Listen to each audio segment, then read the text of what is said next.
Pati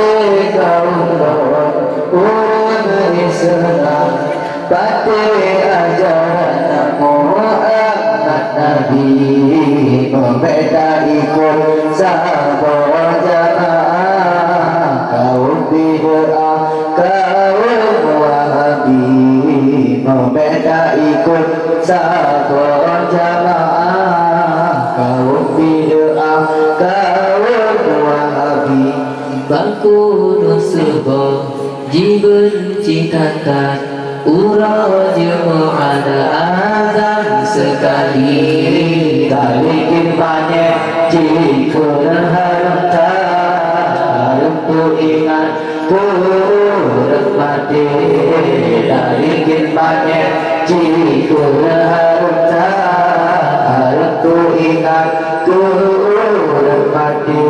Wahai kaum kurang Islam, pati ajaran Muhammad Nabi, membeda ikut sahabat jamaah, kaum bid'ah kaum wahabi, membeda ikut sahabat jamaah, kaum bid'ah kaum wahabi.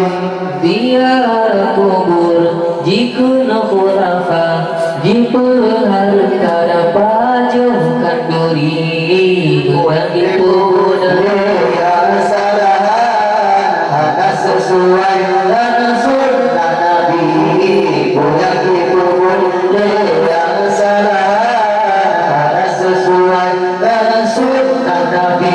Wahai kaum umat Islam, pati ajaran Muhammad Nabi, membeda ikut sahabat jamaah, kaum bid'ah kaum wahabi, membeda ikut sahabat jamaah, kaum bid'ah kaum wahabi.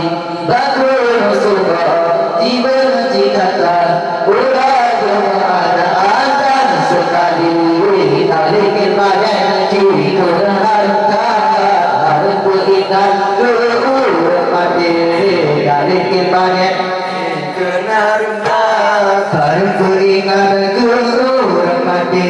Jangan ulun urang Islam, pati ajaran Muhammad Nabi, membeda ikut sahabat jamaah, kaum bid'ah kaum wahabi, membeda ikut sahabat jamaah, kaum bid'ah kaum wahabi.